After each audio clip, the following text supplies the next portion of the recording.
Ang kwentong ito ay hango sa totoong buhay. Mula ito sa isa nating kabayan na itago na lang natin sa pangalang Angelito. Walang eksaktong taon. Probinsya ng Romblon. Tandaan mo, Miguel, walang masama kung magpapakumbaba at papalampasin lahat ng nagkamali sa'yo. Sa bandang huli, sa pagharap natin sa may likha, sila ang magdadala ng bigat ng kasalanan nila. Kahit po sinaktan nila ako, tignan mo Lolo Isko, may pasa na naman po ako. Kahit na iho, hayaan mo lang sila. Magsasawa ang mga yan. Alam mo ba Lo, tinawag kayong duwag sa bayan. Walang problema sa aking tawaging duwag. Ang mahalaga, hindi nakakapanakit ng iba at palagi mo ring tatandaan, ang katapangan ay ginagamit sa tamang lugar at pagkakataon. Ito ang palaging sinasabi ni Mang Isko sa apong si Miguel. Mula sa kilalang angkan ng mga manggagamot ang paslit. Ngunit mapagkumbaba ang mga ito. Simula pa sa kanyang mga kanununuan hanggang sa kanyang henerasyon.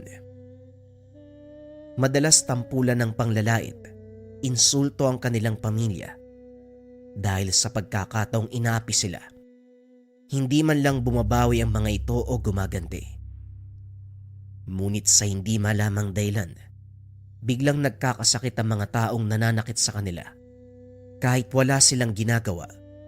Bagay na pinagmula ng usap-usapan na mangkukulam ang pamilya ni Miguel. Madalas ding tuksoy ng bata sa paaralan at kung minsan, umuwi ito ng may pasa o hindi naman kaya sira ang mga gamit. Gusto ng paslit na gumanti. Ngunit iniisip nito ang mga sinabi ng Lolo Isko.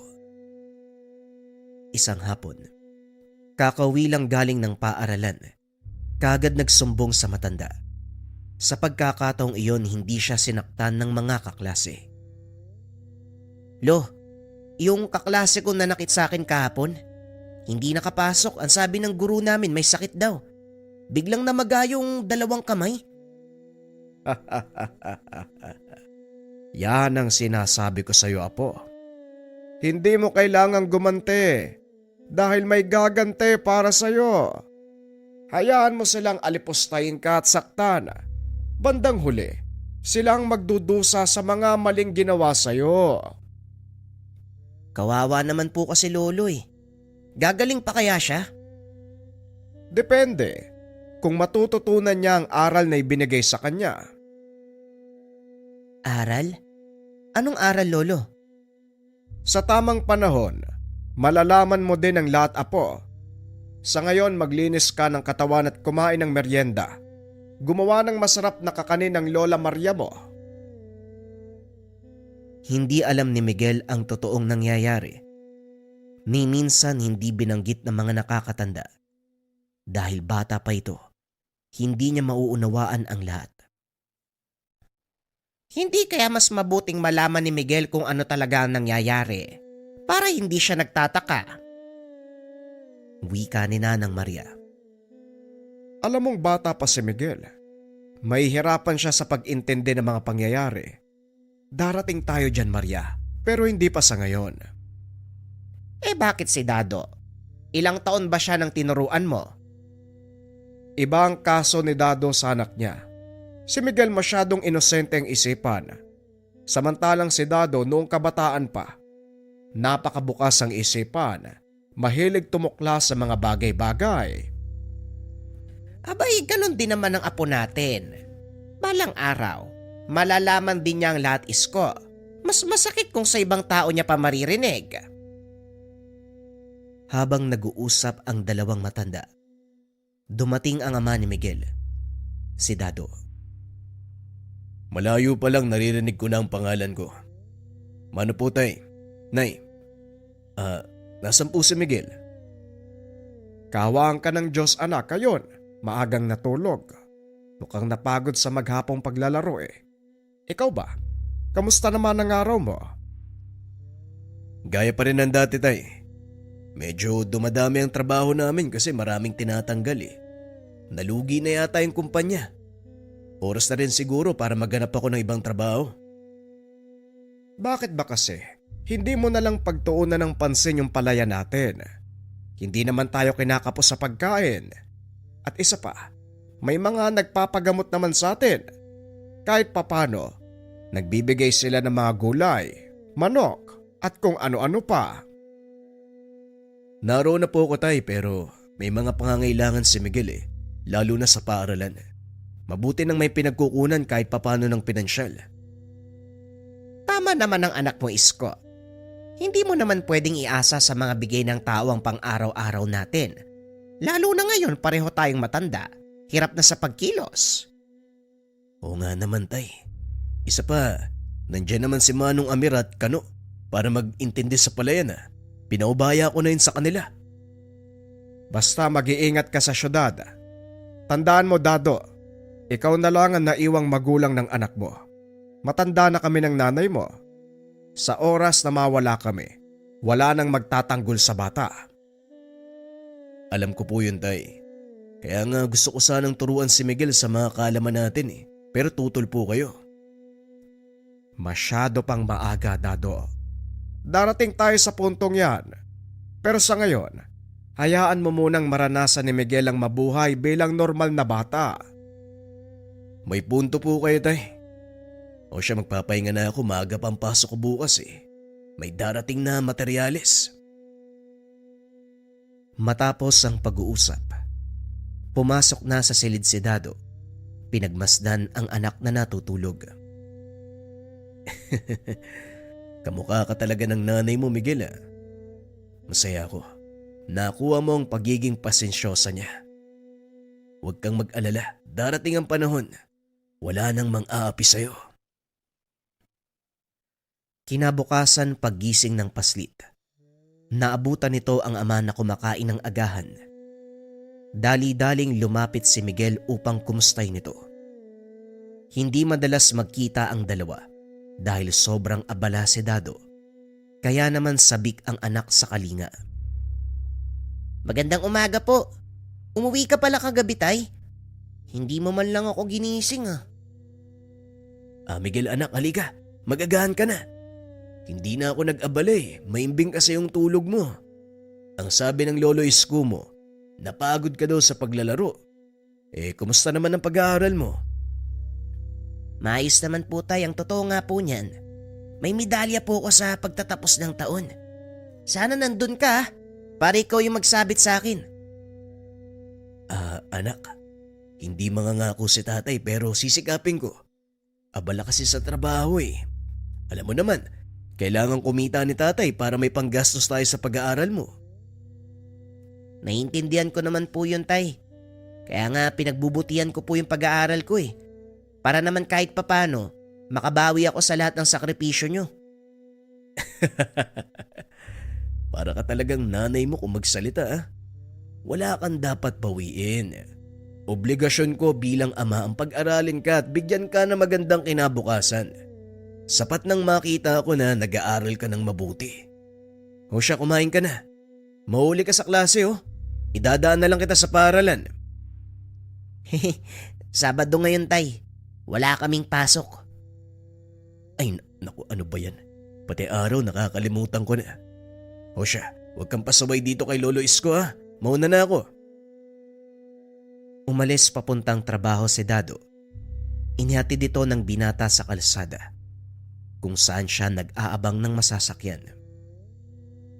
Nang makabalik si Miguel, nakita nitong naiwan ng ama ang bag na may lamang baon at mga gamit. Dali-dali niya itong kinuha upang hihatid.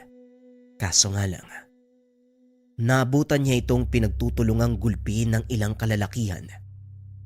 Gumuho ang mundo ni Miguel nang makitang saksakin sa liig ang kanyang ama. Matapos ay iniwanan nito ng mga kalalakihan, dala ang kanyang pitaka. Nakalood si Dado habang nakatingin sa anak. Pilit itong nagsasalita, ngunit sa bawat pagbuka ng kanyang bibig ay siya namang pagbulwak ng dugo mula sa kanyang sugat. Tatay, tulungan niyo po kami. Saklolo! Yung tatay ko! Yakap-yakap ni Miguel ang naghihingalong ama ng mga oras na yun. Naglabasan ang mga tao. Ngunit ni isa ay walang tumulong kay Dado. Napasigaw naman sa sobrang galit si Miguel, dahilan para marinig ni Mang Isko. Dali-daling lumabas ang matanda. Nakita ang dugoang katawan ni Dado na noon ay yakap pa din ng anak. Sa huling lakas ng ama, ibinulong niya ang mga kataga. Anak, wag na wag kang gaganti sa kanila. Matapos magsalita, hinaplos nito ang muka ng paslit. Ngumiti. Tuluyang nalagutan ng hininga. Puno ng pinaghalong hinagpis at galit ang mga sigaw ni Miguel. Isinumpa nito ang lahat ng mga taong naroon. Tatandaan ko ang araw na to. Wala kayong ginawa ko hindi tignan ng tatay ko. Nag-aagaw buhay siya. Humingi ako ng tulong sa inyo pero wala kayong ginawa. Tandaan nyo, pagbabayaran ng bawat isa sa inyo ang kamatayan ng aking ama. Dumilim ang paligid, kasabay ng pagdadalamhati ng paslit. Bumuhos ang malakas na ulan. Gumuhit sa kalagitnaan ng malakas na kidlat na tila nakikisama sa pagluluksa ni Miguel. Mabaging langit, naway patawarin niyo ang may gawa nito kay Dado. Hindi, Maria. Hindi dapat magkamit ng kapatawaran ng mga taong walang kaluluwa. Ito na ang tamang panahon. Sisimulan ko na ang pagsasanay ni Miguel.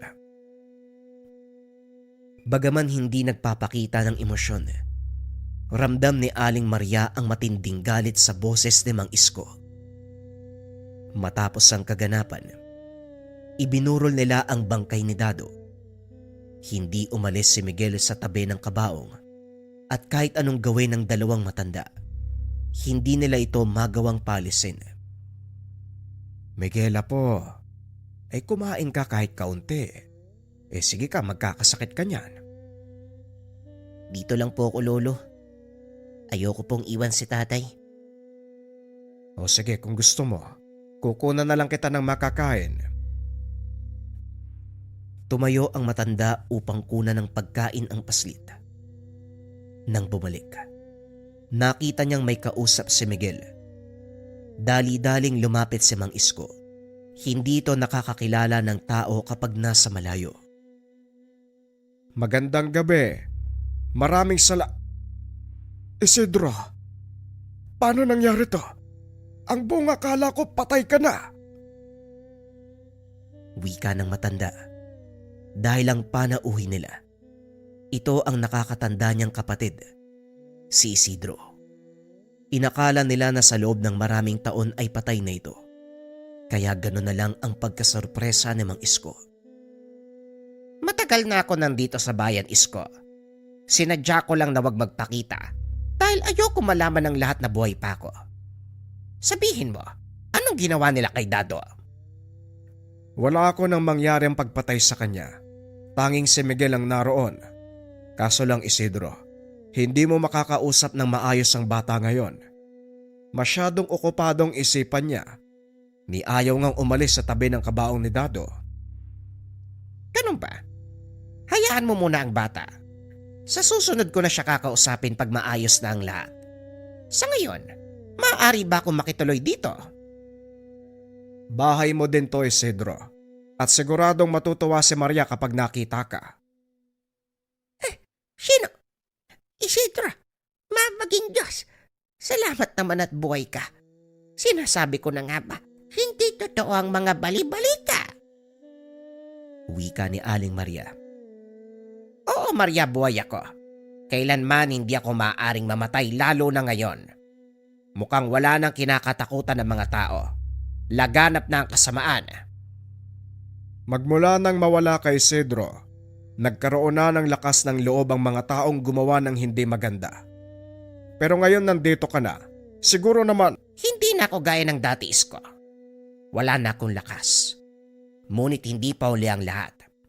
Sabihin mo sa akin, Ano ang nalalaman ng anak ni Dado tungkol sa atin? Pasensya na. Pero hindi namulat si Miguel sa taglay nating kakayahan. Masyado pang mura ang isipan ng bata para maunawaan ang lahat. Pag-uusap ng mga nakakatanda. Lingid sa mga kalaman nito. Naririnig ni Miguel ang usapan. Ano pong kakayahan yung tinutukoy nyo? Nagulat ang tatlo nang biglang magsalita ang paslit. Ay nako, eto na nga ba ang sinasabi ko eh. Halika Miguel, maupo ka sa tabi ng Lola Maria mo. Naglakad ang paslit papunta sa kinaroroonan ng tatlong matanda. Doon ipinakilala ni Mang Isko si Mang Isidro. Siya ang Lolo Isidro mo, nakakatanda kong kapatid. Alam mo ba, kinakatakutan siya dito sa bayan, lalo na ng mga masamang loob. Kinakatakutan? Bakit naman po? Dahil sa kapangyarihan ko, Apo. Alam kong hindi mo pa lubusang nauunawaan ang lahat. Pero kailangan mong malaman kung anong kakayahan ang meron tayo. Makikinig po ako, Lolo Isidro. Sabihin niyo po sa akin, ano po ba yung kakayahan natin? Napatingin si Isidro kay Isko at Maria. Tumango ang mag-asawa bilang pagsang-ayon sa gusto nitong gawin. Makinig kang mabuti Miguel. Lahat ng sasabihin ng Lolo Isidro mo ay totoo. Iniingatang sekreto ng ating angkan. Kaya intindihin mong mabuti at tandaan. Wag na wag mong ipapaalam sa iba kung ano man ang malalaman mo ngayon.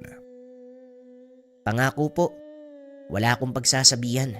Hindi ako magsasalita. Tugon ng paslit. Hinawakan nito ni Isidro sa balikat. Nagsimulang magpaliwanag. Ikaw, Miguel, mula sa mahabang angkan ng mga mambabarang, kinakatakutan tayo sa lugar na ito noon. Ngunit simula nang mawala ako, unti-unting nagbago ang tingin ng mga tao. Kung alam ng mga tao na mambabarang tayo, bakit hindi sila natakot na patayin si tatay? Inakala nila na ako lang ang nagtataglay ng malakas na kapangyarihan. Kaya nang mawala ako, inapi nila kayo at itinuring na salot.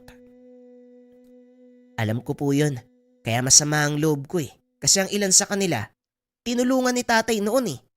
Pero nung si tatay ang nangangailangan, ni isa sa kanila, walang naglakas ng loob na tumulong. Yan ang pinakamahalagang aral sa lahat, Miguel. Hindi lahat ng tinulungan mo, may pusong tulungan ka pabalik. Oo, tatanaw ng utang na loob sa'yo ang ilan dahil meron silang napapakinabangan sa'yo. Nagpatuloy ang pag-uusap ng dalawa. Masaya si Mang Isko dahil kinuha ni Isidro ang loob ni Miguel. Ilang araw ang nakalipas inilibing si Dado. Pagkatapos nito, dinala ni Mang Isidro si Miguel sa kanyang tirahan. Ano pong gagawin natin dito, Lolo Isidro? Tanong ng paslit. Nang mga sandaling iyon, nasa gitna sila ng gubat. Dito ka pansamantala sa akin. Ang plano ko sana doon sa tahanan ninyo, pero mas mabuti dito. Ituturo ko sa iyo ang lahat ng kailangan mong malaman, Miguel. Hindi ba gusto mong maging malakas? Ito na ang pagkakataon. Nanlaki ang mga mata ng paslit dahil nang hawiin ni Mang Isidro ang makapal na kugon. Tumambad ang isang kubo. Manghang-mangha ang paslit dahil sa unang tingin, hindi mo akalain na may bahay sa lugar na iyon. Dito kayo nakatira, Lolo? Oo, Apo. Dito ako nananahan. At ito din ang lugar kung saan nagsanay ang iyong ama. Dito ka rin matututo ng lahat ng tungkol sa ating angkan. Hindi na nagdalawang isip si Miguel sa kagustuhan nitong maging malakas. Maipagigante ang kanyang ama. Tinuruan ng lahat ng pamamaraan si Miguel. Nagsimula sa panggagamot hanggang sa kung paanong magpataw ng parusa sa isang tao sa pamamagitan ng barang. 11 taon nang lumipas. Tuluyang natutunan ni Miguel ang lahat. 11 taong kinimkim ng bata ang galit sa mga taong nang ape sa kanila. Hanggang sa dumating ang tamang pagkakataon, muling bumalik ang binata sa kanilang bayan. Lolo Isidro, oras na po para bumalik ako sa atin. Hindi ka po ba sasama? Hindi na, Miguel. Matanda na ako. Malamang hindi ko nakakayanin ang haba ng biyahe. Malakas ang espiritu ko, ngunit mahina na ang pisikal kong katawan. Aalalayan ko po kayo. Kesa naman maiwan kayo mag-isa dito. Sanay na ako sa pag-iisa, iho. Sige na, ako nang bahala sa sarili ko. Nagpaalam ang binata at nangakong babalik pagkatapos ng gagawin. Ngunit isang payo ang iniwan ni Mang Isidro. Tandaan mo, Miguel, huwag mong hahayaan na lamunin ka ng galit. Maging patas ka, kahit ayaw ng iba. Maging pantay ka. Huwag mong papairalin ang nararamdaman mong puot. Dahil ito ang magdadala sa'yo sa gilid ng bangin. Ito ang mga huling salita ni Mang Isidro bago tuluyang umalis si Miguel. Nang makarating ito sa bayan, nagulat ang binata dahil napakalaki ng pinagbago. May malaking sementadong gusali sa lugar. Wala na rin ang malalaking punong nakatayo sa gilid ng daan. Maging ang mga kalsada ay sementado na rin. Nagpatuloy ang paglalakad ng binata hanggang sa makarating ito sa kanilang baryo.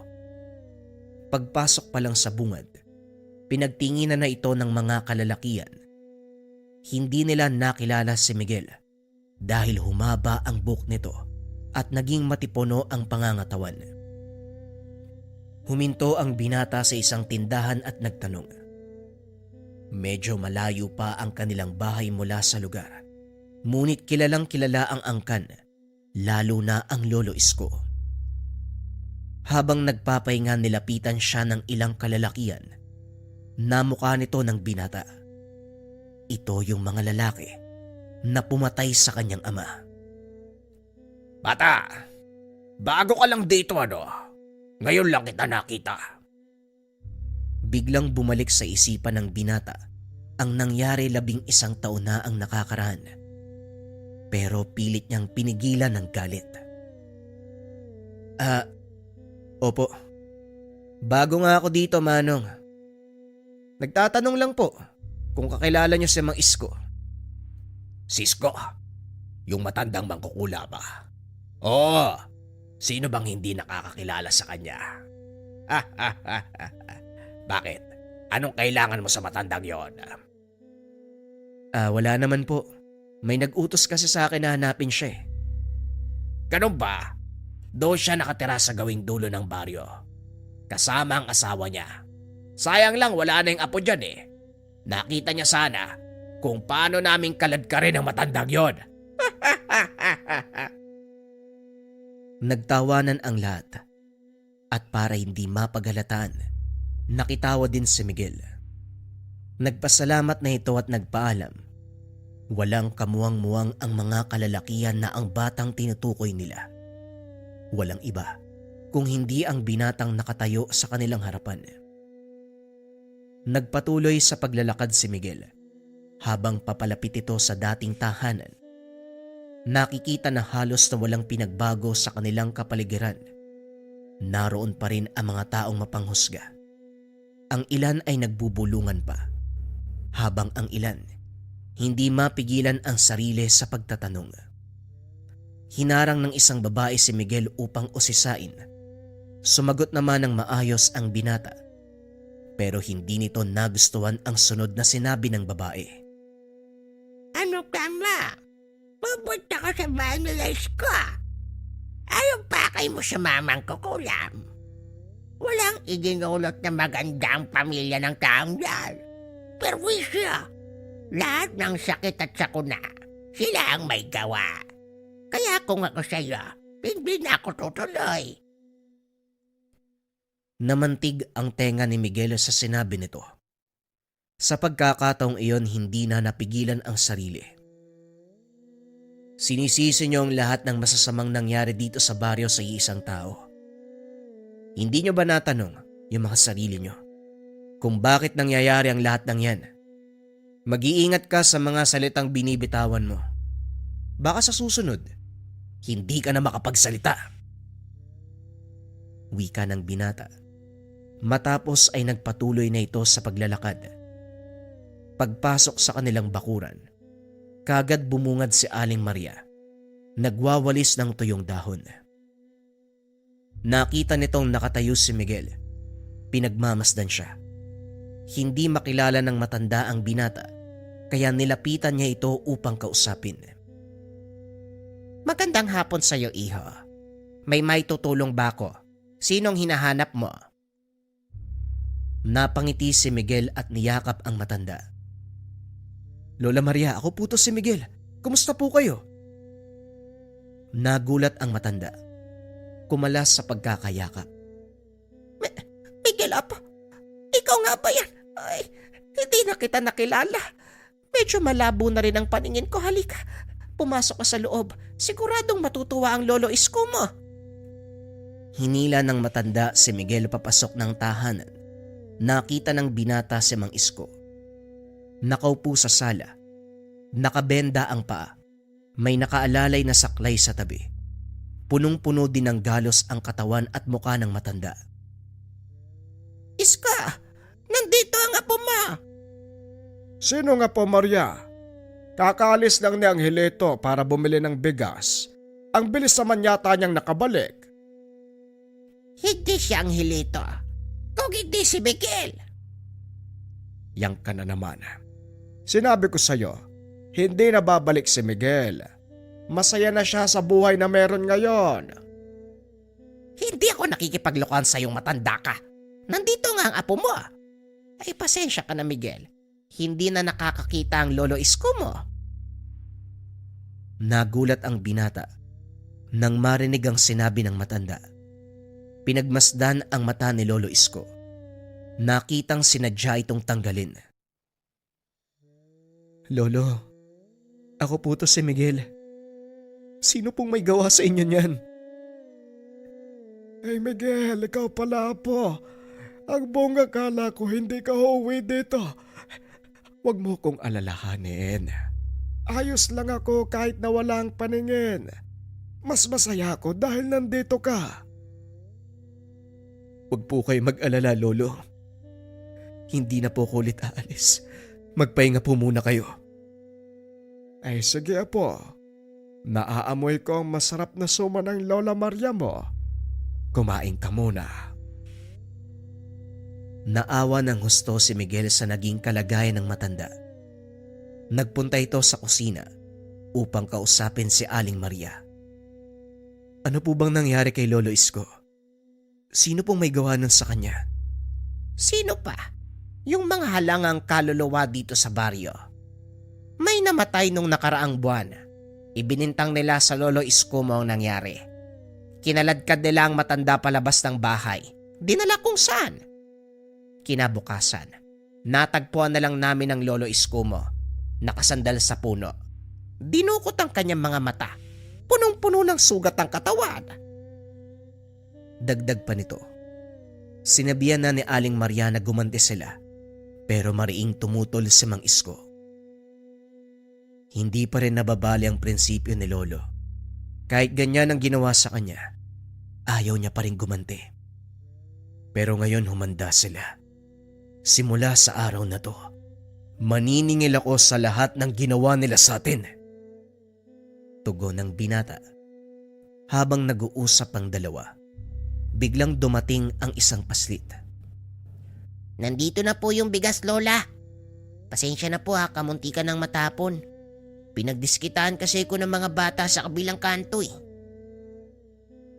Nakita ni Miguel ang sarili sa bata, dahilan para lalong magalit. Ilapag mo lang dyan ang hilito. Nga pala ipapakilala ko sa iyo ang manong Miguel mo. Anak siya ni Tio Dado mo. Miguel, si Angelito. Kumusta po kayo? Kayo po pala yung batang nasa larawan? Ako nga yan, halika. Gamutin natin yung mga sugat mo. Naupo ang paslit sa tabi ni Miguel. Naglabas ng lana ang binata at pinahid sa mga galos. Aray! Mapdi!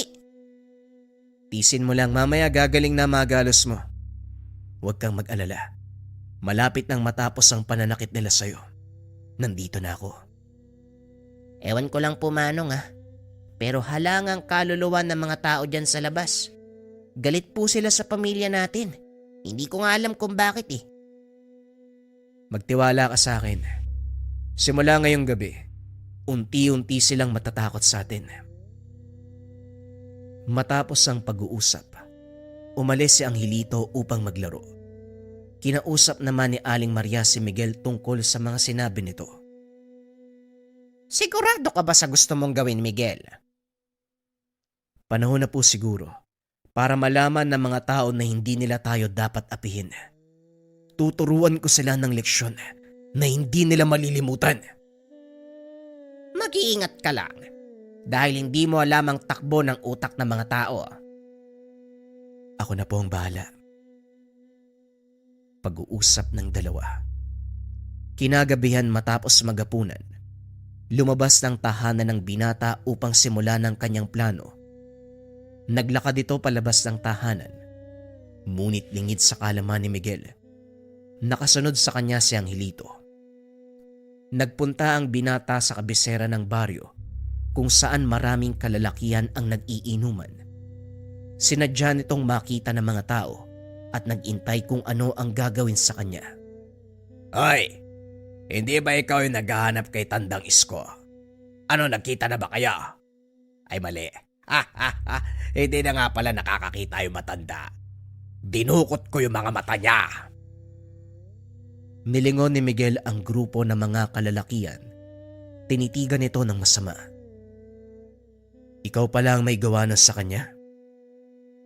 Wika ni Miguel. Tumayo ang grupo at pinalibutan siya. Ako nga, ano naman ngayon? Alam mo ba kung ano ang kinuha mo sa matanda? Karapatang masilayan ang ganda ng mundo kahit sa huling pagkakataon. Wala akong pake. Isa pa, wala na rin naman siyang pakinabang. Ano pa ang silbi ng mga mahinang matanda? Dapat nga magpasalamat pa siya eh. Magpasalamat. Bakit? Sa tingin mo, anong papasalamatan niya sa ginawa mo? Aba, matapang kang magsalita. Sino ka ba? Dayo ka lang dito. Dayo. Kilala kita, Rigor.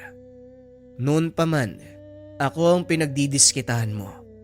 Ngayon, Lolo ko ang pinarusahan mo. nagulat ang karap nang mapagtanto kung sino ang karap. Ikaw ba yan? Akala ko patay ka na. Pero maganda rin yan dahil sa wakas, may paglalaroan uli kami. Ikinalulungkot ko. Pero ito na ang huling beses na gagalawin mo ang pamilya ko. Biglang napatras si Rigor nang makitang nagliwanag ang mga mata ni Miguel. Biglang nanigas ang katawan nito. Unti-unting gumapang mula sa lupa ang mga maliliit na uod. Napasigaw si Rigor dahil isa-isang pumasok ang mga ito sa kanyang balat. Tatakbo pa sana ang mga kasamahan, ngunit hindi rin sila nakaligtas sa balasik ni Miguel. Nang mga oras na yon, kinain ng makamandag na insekto ang laman ng grupo ni Rigor. Nakita ito ng lahat. Hindi umalis sa lugar si Miguel upang malaman ng mga taga-baryo na siya ang may gawa. Simula ng araw na yon, kumalat ang nangyari sa baryo. Unti-unting natakot ang mga ito. Natigil na rin ang pang-aapi nila sa pamilya ni Miguel. Gayunpaman, hindi huminto ang binata hanggat hindi niya napapagbayad ang lahat ng nagkakasala sa kanila. Taon din ang lumipas. Tuluyang naging payapa ang buhay ng pamilya ni Miguel. Nasaksihan ni Angelito ang lahat ng ginawa ni Miguel. Sa pagdaan ng ilang buwan, Nagpa siya ang binata na bumalik sa kabundukan kung nasaan si Mang Isidro.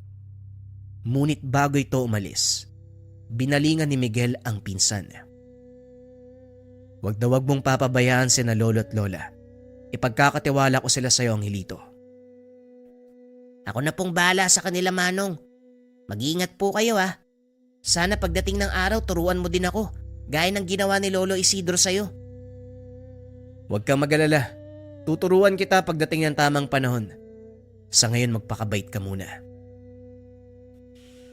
Matapos kausapin ang paslit, kagad na itong umalis. Nagdaan ng maraming taon, hindi na muling nagpakita si Miguel. Walang nakakaalam ng totoong nangyari. Pero malaki ang pananalig ni Angelito na muling babalik ang kanyang pinsan para iparanas sa mga masasamang loob ang paghiganti ng aping mambabarang. Bagong kwento pa rin ang kasunod, mga kabayan. Ito ay tungkol sa gintong ngipin ng duwende o gintong ngipin ng kibaan. Simula na ang kwento.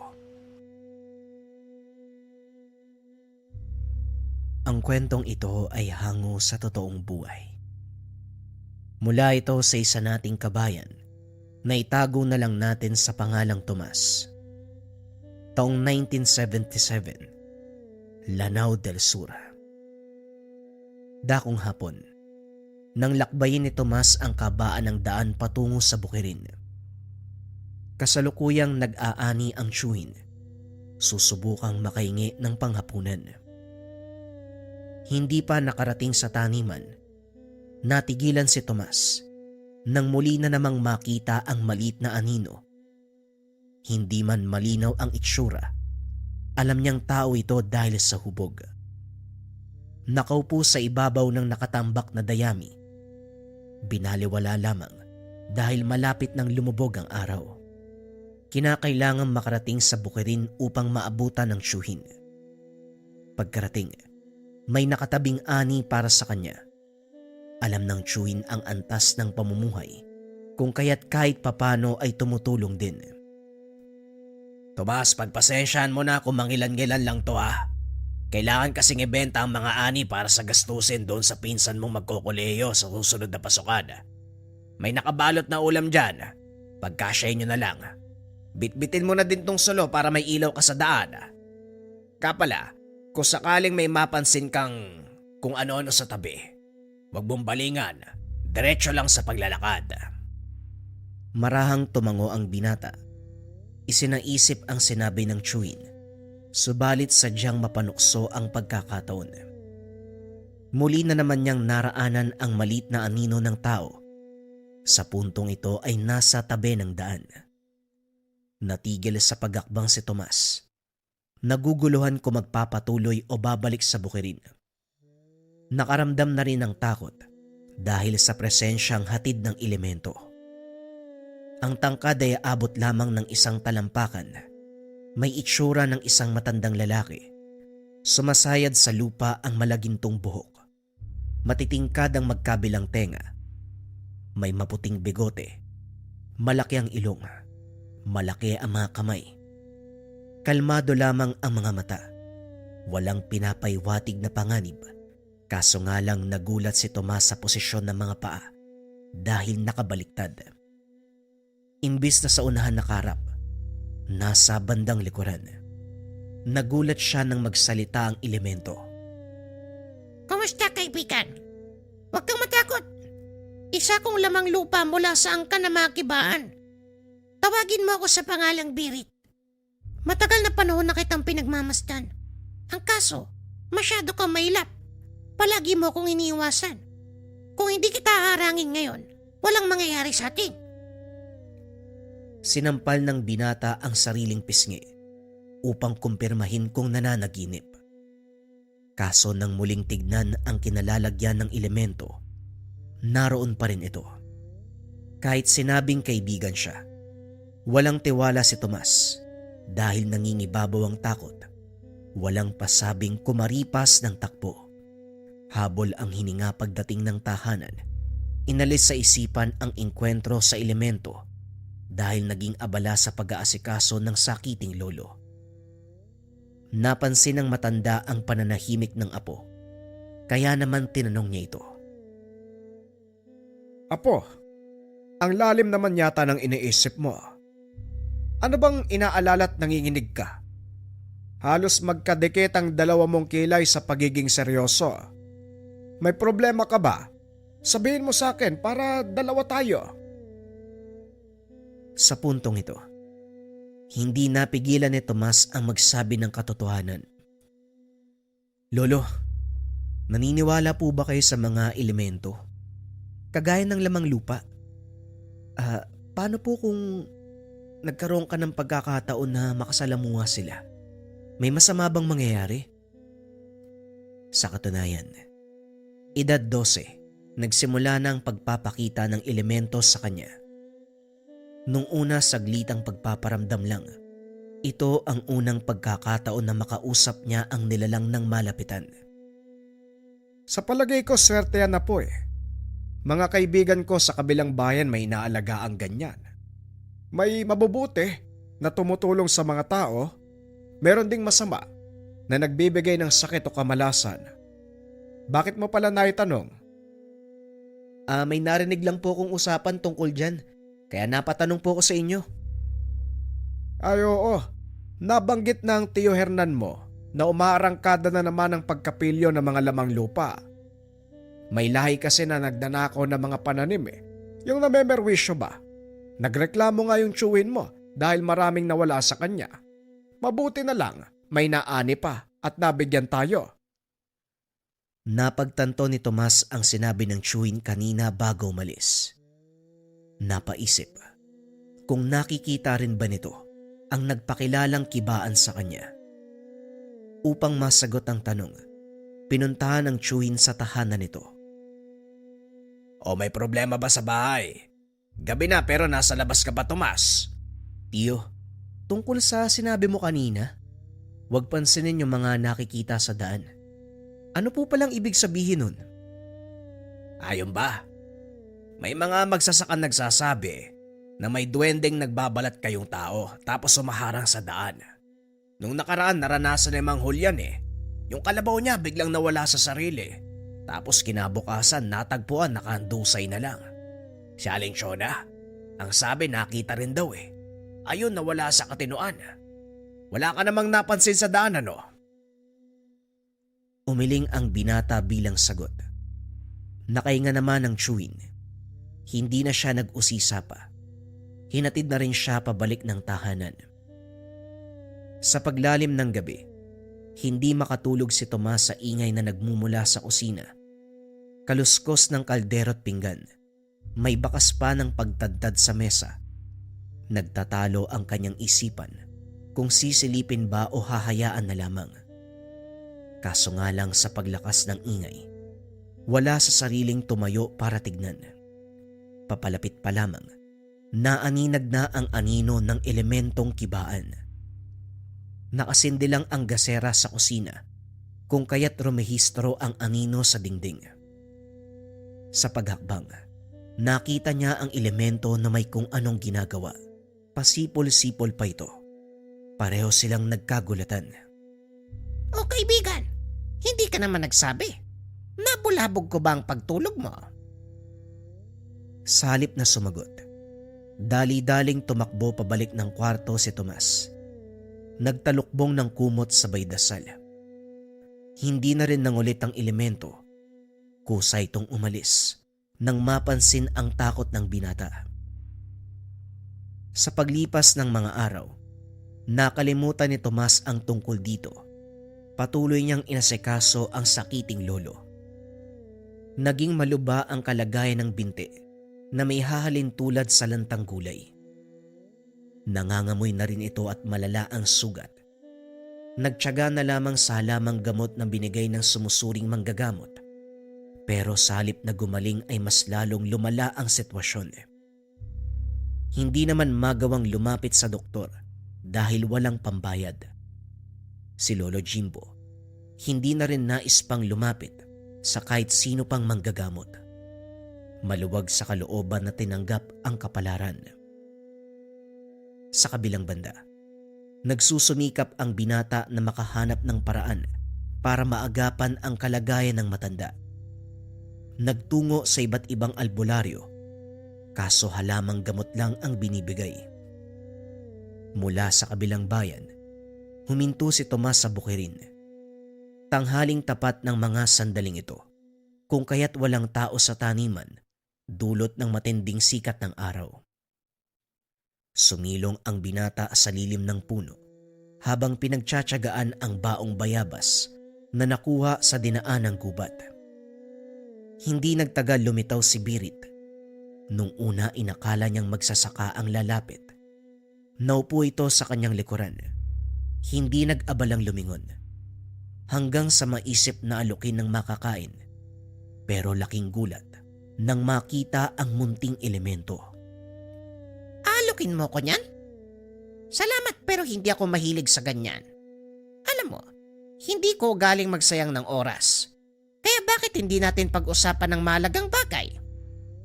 Gusto mong gumaling si lolo mo? Pagkatiwalaan mo ko, ako ang makakatulong. Hindi ang mga ordinaryong albularyo na puro halamang gamot lang ang alam. Isang kisap mata lang, gagaling ang lolo mo. Ay! Saan ka pupunta? Bastos na bata nagsasalita. Tomas! Tomas! Pambihira! Kumaripas ng takbo si Tomas. Dinig ang sigaw ng maliit na elemento, pero sa takot na bumabalot, hindi na lumingon pa.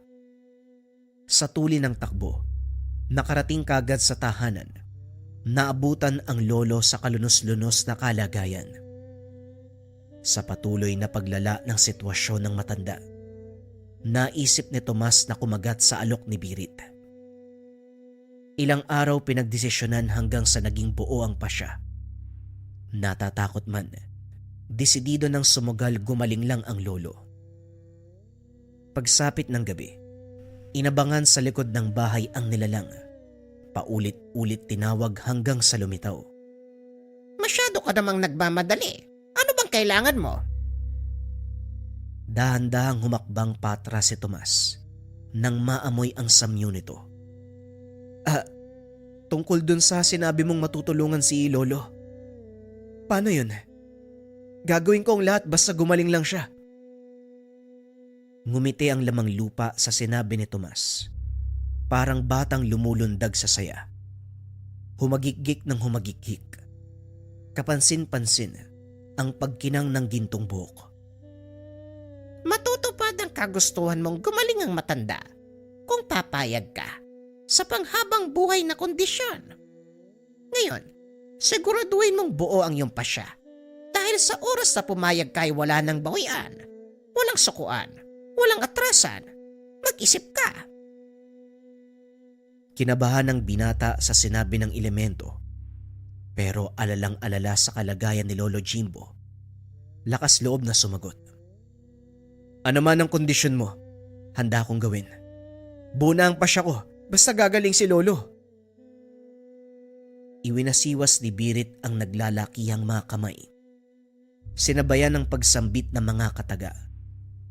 Pagkatapos, lumiwanag ng husto ang buhok nito. Ang sinag ay dumiretso sa kwartong kinalalagyan ni Lolo Jimbo. Matagal natapos ang proseso, pero sa sandaling nawala ang liwanag, nawala din ang karamdaman ng matanda. Nanlaki mga mata ni Tomas habang nakatitig sa mga binti ng lolo. Kung noon ay puno ng hindi magamot na sugat, ngayon ay wala ni isang galos. Himbing sa pagtulog at sa bawat paghinga, kaginhawaan ang hatid. Napaluha ang binata sa tuwa, pero kagad pinutol ni Birit upang klaruhin ang napag-usapan. Tomas, nawala ang karamdaman ng lolo mo pero parang nakalimutan mo ang kasunduan. Ngayon oras na para sa kondisyon natin. Itong tatalakayin. Naging buo ang pasya mo kaya bukas magsisimula na ang bagong buhay. Gamitin mo ang bagay na ito sa lahat ng hakbang na gagawin. Ipinasok ng nilalang ang sariling kamay sa bibig. Pagkatapos tinanggal ang isa sa mga ngipin, inabot ito kay Tomas. Hindi kagad tinanggap. Nandidiring tumitig sa ngipin na puno ng malagkit na laway. Pinunasan ito ni Birit at muling inilahad. Teka, anong gagawin ko dyan? Ngipin mo. Uy, paano to? Teka lang! Kagad nawala ang nilalang. Lumisan na hindi malinaw ang bilin. Magdamag na paisip si Tomas tungkol sa ngipin na iniwan. Nang muli itong tignan, gano'n na lamang ang pagkagulat dahil naging ginto. Nagtataka man, tinago na lamang. Maging si Lolo Jimbo, walang paglagyan ng tuwa nang malamang wala na ang karamdaman. Humantong pa sa punto, bilang na lang ang araw pero ngayon, biglaan ang paggaling. Sumigla, mas malusog kumpara dati. Naging usap-usapan sa mga kapitbahay ang maituturing na milagro. Hinayaan ni Tomas na ganon ang paniwalaan ng lahat. Himala ang nangyari sa kanyang lolo. Pero sa likod nito, walang tigil sa pag-iisip kung ano ang gagawin sa iniwang gintong ngipin ni Birit. Gumaling nga si lolo, pero pinoproblema ko naman yung ngipin na to. Anong gagawin ko? Ikakabit sa sariling gilagid ganon? Niloloko yata ako ng Birit na yan eh. Bahala na nga. Kinalimutan ni Tomas ang tungkol dito sa kadailanang napapagod kakaisip kung ano ang gagawin. Subalit dumating ang punto na nasagot ang katanungan. Pagdating sa taniman kung saan nagtitipon ang mga magsasaka para mananghalian, nakawala ang torong baka. Sinuwag ang bawat nakita. Sugatan ang iilan at may isang napuruhan. Aligaga ang lahat sa pagtawag ng manggagamot.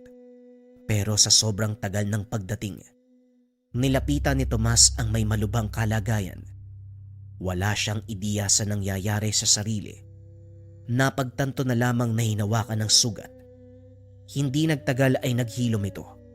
Nagkatinginan silang dalawa ng magsasaka. Parehong nagulat sa nangyari. Bago pa man isigaw ang kanyang ginawa, pinakiusapan na huwag ipaalam sa iba. Dali-dali siyang umalis sa lugar.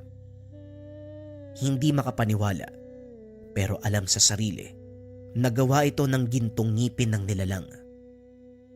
Nang mga sandaling iyon, hinawakan niya ito sa bulsa upang maiwasan ang pagkahulog. Kaso iba ang nangyari. Napaisip ng napaisip si Tomas hanggang sa naunawaan ang takbo ng sitwasyon, lalo na ang kasunduan sa pagitan ni Birit. Kung ganun, gusto ni Birit na gamitin ko yung gintong ngipin niya para tumulong sa iba? Para manggamot ng mga tao? Nung una pilit umiiwas sa mga tao si Tomas dahil sa tinulungang magsasaka noong araw. Hindi napigilang ipagsabi. Nagdala pa ito ng mga taong may mga karamdaman. Sa dami ng dumating, hinarap na lamang ng binata, ibinigay ang kanilang hinahangad. Upang hindi maginala, ipinikit niya ang mga mata. Kunwari merong tinatawag na kung sino na tutulong sa kanya sa panggagamot. Sa katunayan, hindi alam ng binata ang tamang gagawin. Hinawakan lang ang bahagi ng katawan na may karamdaman, sabay hawak sa gintong ngipin sa kabilang kamay. Apo, ako na lolo mo kaisa-isang pamilya. Hindi ko alam na marunong kang manggamot. Malulubha ang kalagayan na nagtungo dito, pero lahat sila umuwi ng magaling. Pati ako nagulat sa nangyari sa akin eh. Ikaw ba ang may gawa nun? Sandali nga, paano ka nagkaroon ng ganyang kakayahan? Kailan niya nagsimula? Sunod-sunod na tanong ni Lolo Jimbo. Ipinaliwanag ni Tomas ang nangyari mula sa pagpapakita ng nilalang, sa pagpapagaling ng kalagayan at sa pagbigay ng gintong ngipin. Nagulat man siya sa sagot nito. Imbis na magtaka ay natuwa pa. Mabuti naman ginamit mo ang utak mo, Apo. Tama lang yung ginawa mo. Tinanggap mo yung biyaya ng elemento. Ang mga elementong yan, Walang ibang hangad kung hindi pagkalooban ng gamit na walang ibang layon kung hindi makatulong. Kagaya na lang ng gintong ngipin na yan, ginagamot ang mga taong may karamdaman. Alam mo Lolo, sa totoo lang natatakot ako sa bagay na to eh. Paano ko malaman ng mas maraming tao yung tungkol dito? Ngayon taga sa atin nga, nagkakagulo na minsan eh. Iho, huwag kang mangamba. Ang dapat mong isipin, paanong mapapaglinang ang paggamit ng gintong ngipin. Tutulungan naman kita eh. Ang alam ng lahat, meron kang likas na kakayahan sa panggagamot. Wala silang ideya na meron kang gintong ngipin. Nagpatuloy sa pagtanggap si Tomas ng mga pasyente. Bawat araw nadadagdagan ang bilang ng mga ito. Siya naman sa kabilang banda, kinakabahan habang pinangangatawanan ang pagiging manggagamot. Paminsan naiisip kung tama ba ang nangyayari. Wala namang naging problema kung mga pasyente ang pag-uusapan dahil ang hiling, gumaling sa kani-kanilang karamdaman. Walang tanong-tanong, walang pag-uusisa. Habang ginagawa ito, hindi maiwasang makaagaw ng pansin, hindi lang sa mga albularyong nag-aral ng ilang taon upang magampanan ng tungkulin. Meron ding nilalang na nasa hanay ng angkan ng kibaan. Napansin ng binata na merong nagpapakita. Kilala niya ang presensya ni Birit. Hindi ito ang nagpaparamdam. Isang gabi habang inaayos ang mga biyaya katulad ng bigas na nagsisilbing handog pa sa salamat ng mga pasyente, may kaluskos sa labas. Sa bakuran ay merong duyan. Dito nakita ang nakatalikod na kibaan. Kinilabutan si Tomas dahil sa paglipas ng ilang sandali, bumigat ng bumigat ang presensya ng nilalang. Bago pa man siya makakilos, lumingon ito at sa isang iglap ay nasa mismong harapan niya. Walang pinagkaiba sa itsura ni Birit. Mahaba ang malagintong buhok. May bigote. Nakabaliktad ang paa. Pero ang pinagkaiba ay ang mga mata. Nanlilisik. Walang ibang mababanaag kung hindi panganib. Unti-unting tumutulis ang mga kuko at pangil. Ikaw pala ang taong pinagkalooban ng magaling kong kapatid. Hindi ko alam kung paano kanya napapayag. Pero isa lang ang sigurado.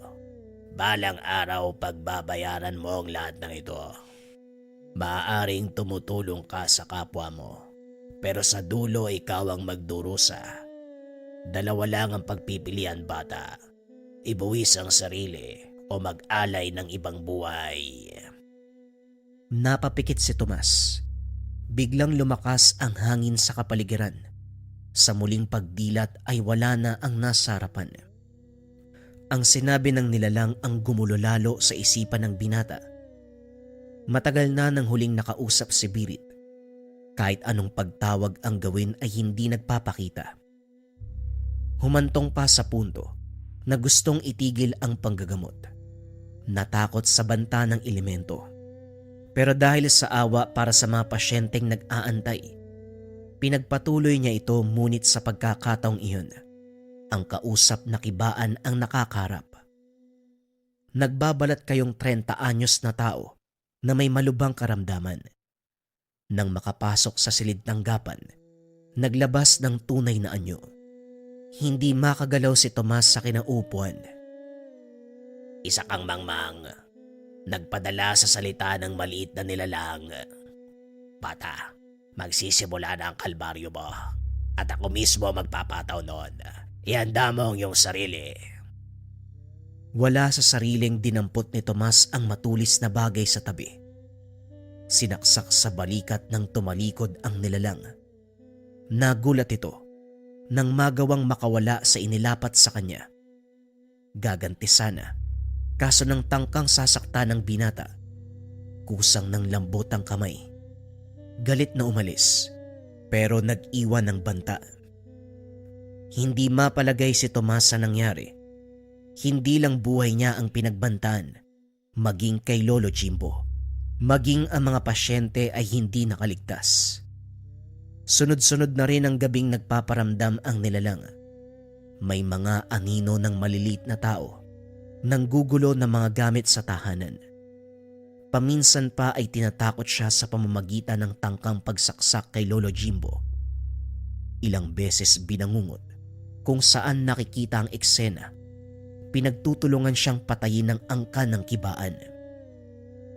Idagdag pa ang panggugulo sa oras ng gamutan. Ilang beses nang sumanib sa mga pasyente ang nilalang. Kung hindi lang mabilis ang gintong ngipin, hindi mapapansin. Masyadong malakas ang taglay na kakayahan ng elemento, kaya kinakailangan ang ibayong pagmamasid sa paligid. Isang araw, pansamantalang inihinto ni Tomas ang panggagamot. Inilaan ang buong oras sa paghahanap kay Lolo Jimbo. Bigla itong umalis ng walang pasabi. Sa kabutiang palad umuwi rin, kaso nga lang malaki ang pinagbago. Basta na lamang ngumingiti ng walang dahilan. Magagalitin. Ibang-iba ang kilos kumpara noon. Hindi ito lumalapit sa binata. Saka lang kung hindi bitbit ang gintong ngipin. Nang mapansin ito ni Tomas, naunawaan kaagad ang kaganapan. Sino ka? Hindi ikaw ang lolo ko. Hindi mo ko maloloko. Umalis ka sa katawan na yan kung ayaw mong masaktan. Tumingin ng masama sa kanya ang matanda. Kasabay ng paglipas ng sandali, unti-unting namukaan ng binata ang kaharap. Ito ang nilalang na nanggugulo sa kanya. Matagal na tayo nag-uusap, pero hindi pa ako nagpapakilala. Ako si Ugas. Yan ang pangalang ibinigay ng kapwa ko kibaan sa akin. At tama ka, hindi akong lolo mo. Wala akong ideya kung nasaan ang matandang yon. Ugas o mas bagay na ungas? Walang pinagkaiba yung pangalan mo sa itsura mo. Parehong pangit. Nasaan yung lolo ko? Ibalik mong hayop ka. Sandali lang. Wala akong alam kung nasaan ang lolo mo. Pero pwede kitang tulungan sa paghahanap. Bakit mo ginagawa to? Ano bang gusto mo? Sa mundong ito, isa lang ang aking layunin. Guluhin ang taong pinagkalooban ng kapwa ko kibaan. Alam ba to ni Birit? Sigurado kung susugod siya rito kapag nalaman niyang ginugulo mo ko. Si Birit, labas siya dito. Ang tungkulin niya ay maghanap ng taong pinagkakatiwalaan at pagkakalooban. Yun lang. Ano bang naisip mo? Patuloy siyang aaligid sa'yo, magbabantay. Ano ka? Siniswerte. Bata, sa sandaling pumayag ka sa kasunduan ni Birit, hindi lang kaginhawaan ng malalasap mo. Kakibat nito ang pagkaranas ng kagipitan, kababalagan at kamatayan. Ito ang katotohanan ng hindi mo matatakasan. Habang tumatagal ang usapan, hindi na alam ng binata kung ano ang paniniwalaan. Sa ngayon ang tanging alam, nasa peligro ang buhay. Bigla na ring nawala si Ugas nang mapansin ang papalapit na presensya. Tomas, may nakausap pang ibang lahi bukod sa akin. Hindi ko nasabi. Bawal kang magkaroon ng koneksyon sa ibang nilalang. Ako lang ang lamang lupa. Hindi mo naman sinabi sa akin na may kaakibat palang panganib. Umalis ka ng walang malinaw na bilin. Tapos lilitaw ka ngayon na parang naninermon pa. Maraming nangyari magmula sa araw na binigay mo sa akin ang gintong ngipin. Sana pala, hindi ako humiling sa katulad mo. Tangkang itatapon ng binata ang gintong ngipin, pero dumikit ito sa kanyang kamay. Kahit anong gawin ay hindi matanggal.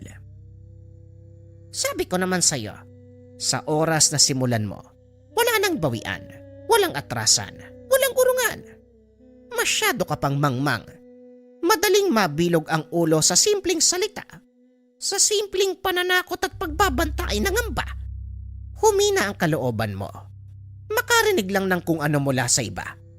Tomas, Subukan mo kayang magtiwala sa gamit. Natahimik ang binata sa narinig mula kay Birit. Napagtantong madaling mapaniwala ang sarili sa salita ng iba. Bumalik ang tiwala sa gintong ngipin nang makitang ligtas ang lolo. Dinala ito ni Ugas sa mundo na makibaan, pero dahil naroon si Birit, nagawa ng paraan. Nangakong ibabalik ang matanda sa susunod na araw. Unti-unting nawala ang takot ng binata magmula sa puntong nagtiwala na ng husto sa gamit. Hindi nakaramdam ng anumang kaba, nagpatuloy sa panggagamot. May pagkakataon na si Ugas ang nakakarap. Hindi lang magawang pasukin dahil ayon kay Birit, may tamang araw at oras sa pagpaslang ng ganitong klasing nilalang. Pinagpasensyahan muna ang panggugulo ng elemento, pero nang dumating ang takdang araw, dito na nagkasubukan. Sa bakanteng lote kung saan nagpang-abot si Tomas at Ugas, binalot ng matinding presensya ang hangin. Nangibabaw ang banta ng panganib mula sa nilalang. Sa pagkakataong ito ay kampante si Ugas. Nakuwang pagtawanan ng binata. Kung ilarawan pa, isa itong talunan. Naghahamon ka, utu-utu ka naman. Hindi pa handa ang utak mo sa ganitong usapin kahit meron kang gamit mula sa kibaan. Ngayon pa sa araw na ito, oras ito ng aming kalakasan. Yun naman pala partida na yan para sa'yo. Gusto ko ang tapang mo. Wala sa lugar. Unti-unting lumaki ang hubog ng kibaan hanggang sa pumantay sa tangkad at laki ng pangangatawan ni Tomas. Lalong humaba ang mga gintong buhok. Nanlilisik ang mga mata. Tumulis ang mga pangil at mga kuko. Kagad nagpakawala ng enerhiya. Sa isang iglap ay nasa likuran niya si Ugas. Nagbitaw ng kalmot. May pagdurugo sa natamong sugat, subalit walang naramdamang sakit. Umatake ng umatake si Ugas. Kagat, kalmot at sakal. Sumasabay na rin ang puwersang inilapat sa hangin na pinipigilan siyang makahinga ng maayos. Hindi lang ito. Lumabas na rin ang ibang nilalang. Nagsulputan mula sa kung saan. Ilang sandali pa nakapalibot na ang mga ito sa kanya.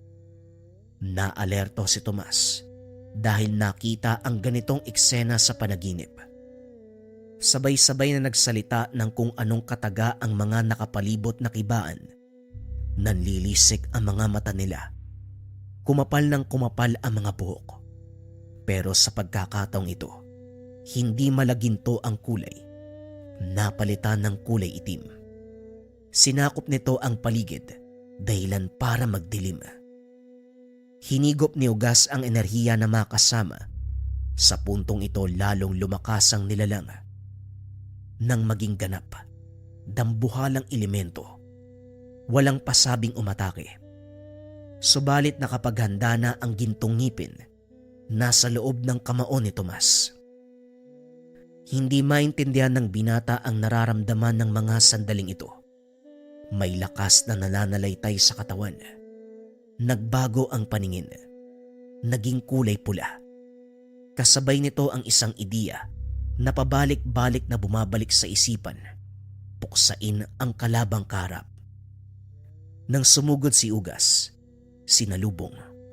Walang ibang binato kung hindi ang lakas ng kamao. Dumiretso sa dibdib ng elemento. Tumilapo ng napakalayo. Nilapitan ni Tomas. Naabutang duguan ang nilalang. Nakasandal na lamang sa kaputol ng punong sinalpukan. Nanghihina. Hirap na tumingin sa kanya. Hindi na rin nakapagsalita dahil binawian ng buhay. Dumako ang tingin ng binata sa dibdib nito. Malaki ang butas, bakas ng suntok. Dahang-dahang namutla ang kulay ng balat hanggang sa kusang nadurog. Naging abo at tinangay ng hangin. Unti-unting natauan si Tomas. Hindi man kontrolado ang sarili kanina, alam pa rin ang nangyayari. Tama nga si Birit. Magtiwala sa gamit, magtiwala sa tangan. Pagkatapos ng sagupan, wala nang banta sa buhay ng binata, pati na rin sa kanyang lolo at mga pasyente. Kaya nga lang, piniling lumipat ng ibang lugar para sa ikakatahimik. Humantong sa punto, nakilala ang kanyang pangalan sa mga karatig bayan, dumadagsa ang mga pasyente at may pagkakataong nagkakagulo. Sa bagong nilipatan, iba yung pag-iingat ang ginawa. Sa paglipas ng panahon nagbalik loob sa panggagamot si Tomas. Kinilala siya sa lugar bilang Ka Tomas, ang isang manggagamot na nabiyayaan ng gintong ngipin.